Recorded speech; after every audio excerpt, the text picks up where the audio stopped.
உமது திருமுக மண்டலத்தை அன்னார்ந்து பார்த்து உம்மை கெஞ்சி மன்றாடுகிறோம்.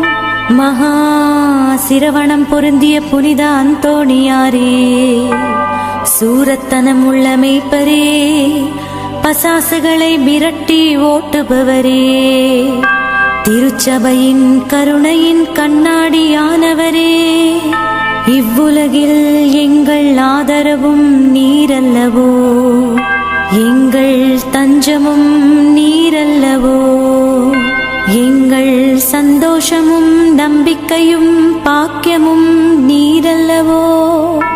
நீர் எங்கள் ஞானத்தந்தை என்பதை எங்களுக்கு காண்பியும்.